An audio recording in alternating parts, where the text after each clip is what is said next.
क्या आपने कभी सोचा है कि छोटी छोटी परेशानियां कैसे एक दिन इतनी बड़ी बन जाती हैं कि उन्हें संभालना नामुमकिन हो जाता है? क्या आपने कभी वो चीज टाल दी जो आपको उसी वक्त करनी चाहिए थी और फिर बाद में बड़ा नुकसान उठाना पड़ा?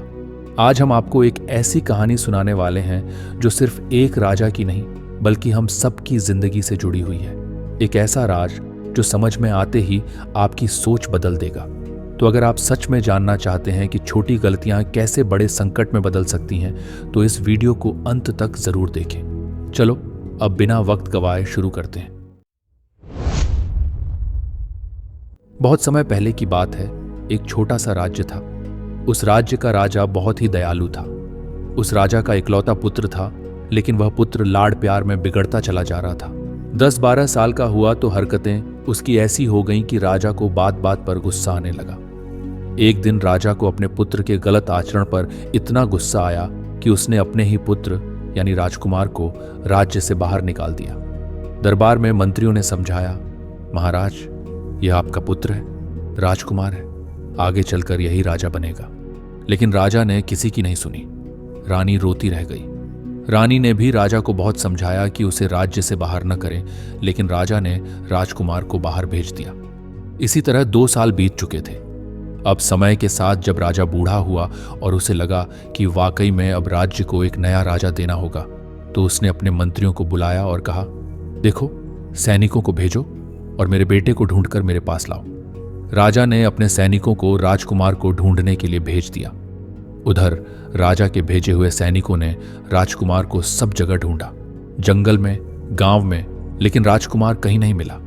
एक दिन राजा यूं ही महल का चक्कर लगा रहा था। तभी उनके मन में विचार आया कि राज्य की खुशहाली के लिए पहाड़ों के बीच बने मंदिर में भगवान के दर्शन करने चाहिए। लेकिन वह यह यात्रा अकेले ही करना चाहते थे। राजा ने सोचा, शायद इस यात्रा में मुझे मेरा बेटा वापस मिल जाए। हालांकि उस रास्ते पर एक घना जंगल था। फिर भी राजा ने निश्चय किया कि वे मंदिर जरूर जाएंगे।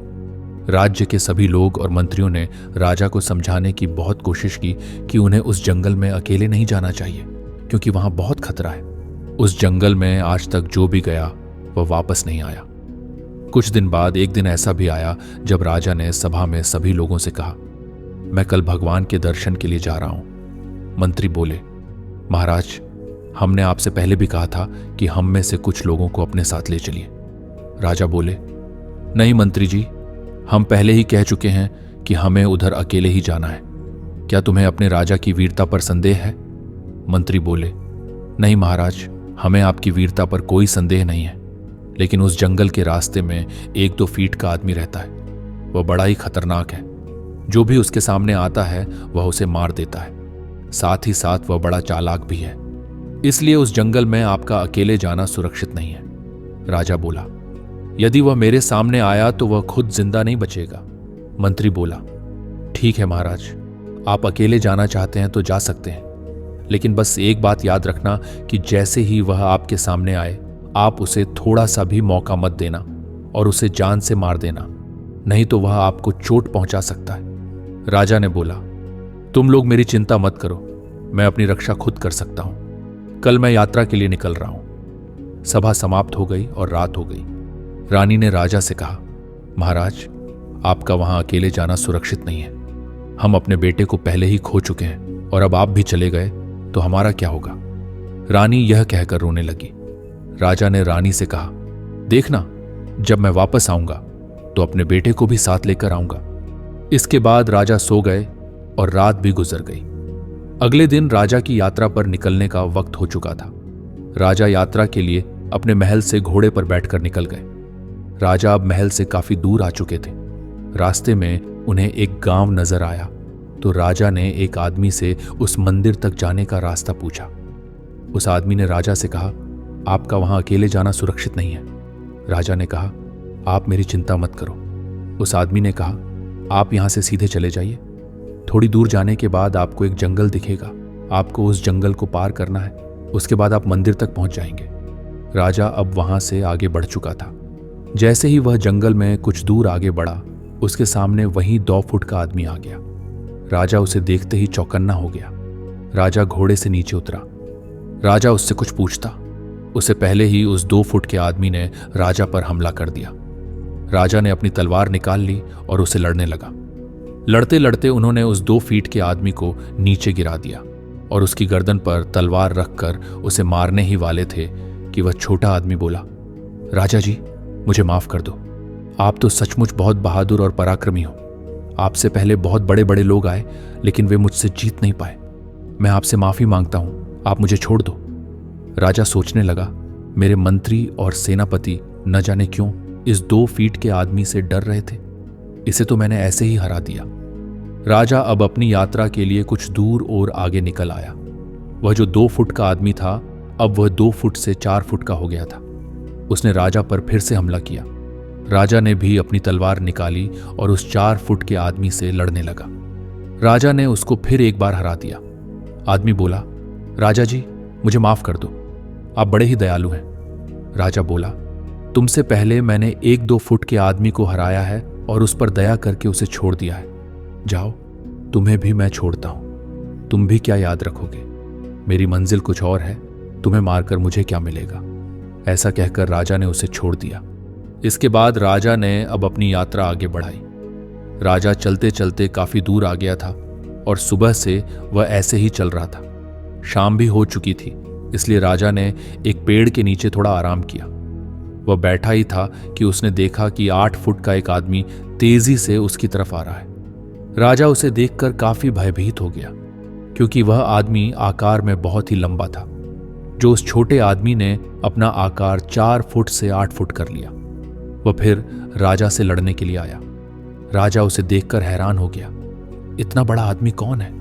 राजा पूरी ताकत से उससे लड़ा, लेकिन वह जीत नहीं पाया। उस 8 फुट के आदमी ने उसे मार दिया और राजा की मृत्यु हो गई। ये बात अब महल तक पहुंच गई थी कि राजा की अब मृत्यु हो गई। रानी के आंसू रुक नहीं रहे थे। सब बहुत परेशान थे। कुछ दिन बाद राजा के मंत्री थे, वो फिर से सैनिकों के साथ उस राजकुमार को ढूंढने के लिए निकल गए।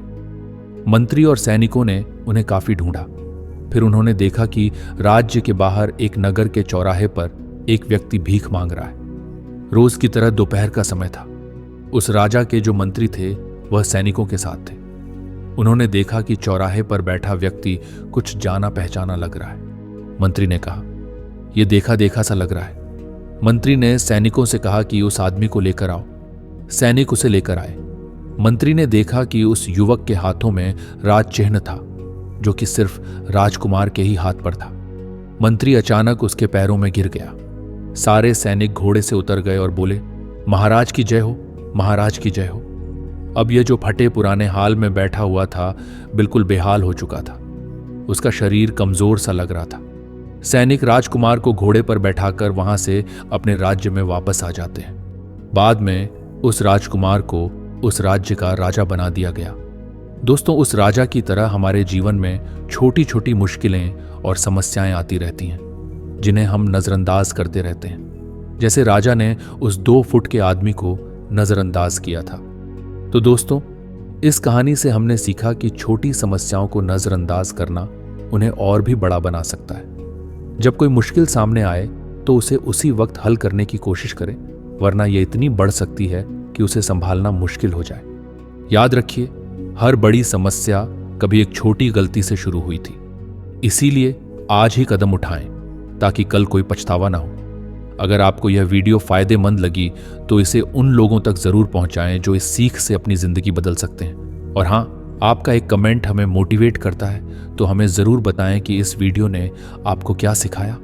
वीडियो पसंद आया हो तो वीडियो को लाइक कर दीजिए और साथ ही हमारे चैनल को सब्सक्राइब भी कर लीजिए। अब हम फिर मिलेंगे ऐसी ही एक और नई कहानी के साथ, जो आपकी सोच को एक नया नजरिया देगी। तब तक खुश रहिए, सीखते रहिए और आगे बढ़ते रहिए। धन्यवाद।